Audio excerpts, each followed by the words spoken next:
Welcome back. आप देख रहे हैं आवाज एंटरप्रेन्योर। चलिए अब जानते हैं फंडिंग की समस्या को मात देते हुए किसने जीता निवेशकों का भरोसा, कौन से फाउंडर्स को मिला नए पार्टनर्स का साथ और कुछ और बड़े फैसले जो स्टार्टअप को बना सकते हैं कल के बड़े बिजनेस। देखते हैं स्टार्टअप न्यूज इन ब्रीफ।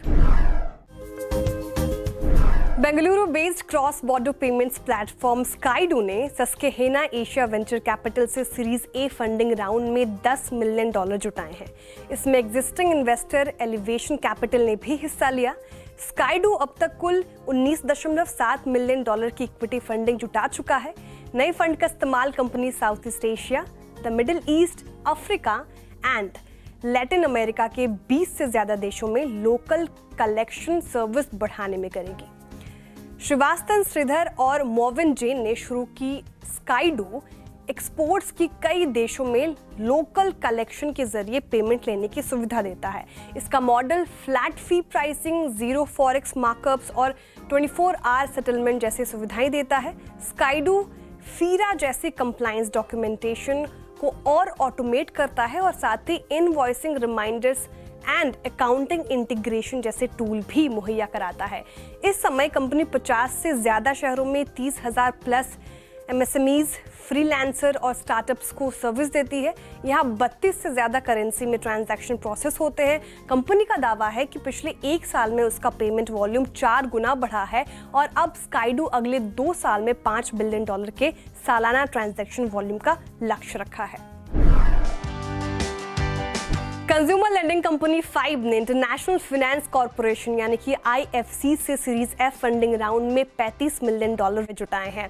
नए फंड का इस्तेमाल प्रोडक्ट पोर्टफोलियो बढ़ाने और लोन, सेविंग, इन्वेस्टमेंट और पेमेंट के लिए एक बेहतर अनुभव देने के लिए किया जाएगा।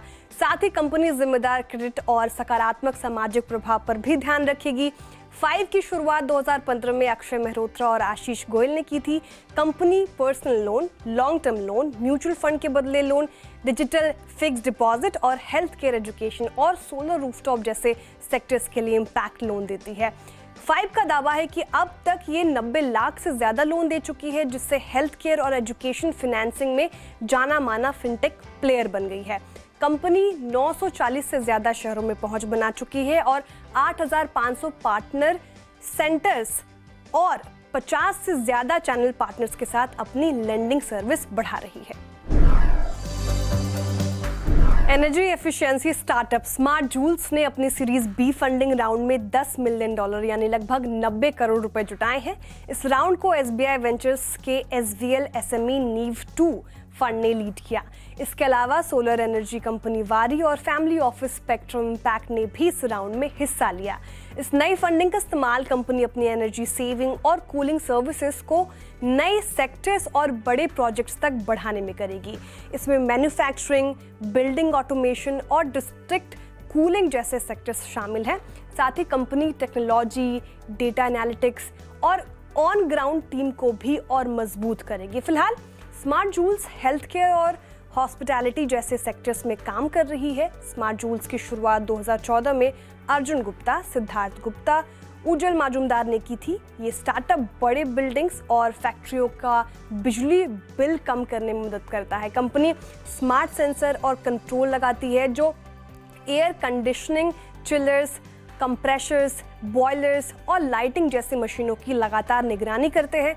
उनका सॉफ्टवेयर खुद तय करता है कि कौन सी मशीन कब और कैसे चलेगी, जिससे बिजली की खपत कम से कम हो लेकिन आउटपुट वही बना रहे। D2C plant based nutrition brand Earthful ने अपनी pre series A funding round में 26 करोड़ रुपए जुटाए हैं। इस राउंड को फायरसाइड वेंचर्स और V3 वेंचर्स ने लीड किया। साथ ही एट्रियम एंजल्स ने भी इसमें हिस्सा लिया। स्टार्टअप इस फंडिंग का इस्तेमाल महिलाओं को हेल्थ पर फोकस करने वाले अपने प्रोडक्ट्स को बढ़ाने, टीम मजबूती और पूरे भारत में ऑनलाइन ऑफलाइन डिस्ट्रीब्यूशन को बढ़ाने में करेगा। अर्थफुल की शुरुआत 2020 में बहनों की जोड़ी वेदा और सुधा गोगिनेनी ने की थी। Company daily multivitamin, plant protein और फंक्शनल सप्लीमेंट्स बेचती है। इसका मेजर फोकस मेनोपॉजल महिलाओं की स्वास्थ्य ज़रूरतों पर है। इनके प्रोडक्ट्स में स्किन, हेयर और स्लीप जैसी समस्याओं के लिए खास मल्टीविटामिन भी शामिल है। स्टार्टअप अपने प्रोडक्ट्स खुद की वेबसाइट, ई कॉमर्स प्लेटफॉर्म जैसे फ्लिपकार्ट या अमेजॉन और क्विक कॉमर्स ऐप्स जैसे कि ब्लिंकिट पर बेचता है। कंपनी का दावा है कि उसके पास 2 लाख से ज़्यादा ग्राहक हैं। अर्थफुल तेज़ी से बढ़ते D2C मार्केट में काम करता है, जो 2030 तक $300 बिलियन का बाजार बनने की उम्मीद है, क्योंकि नई ब्रांड और इनोवेशन लगातार बढ़ रहे हैं।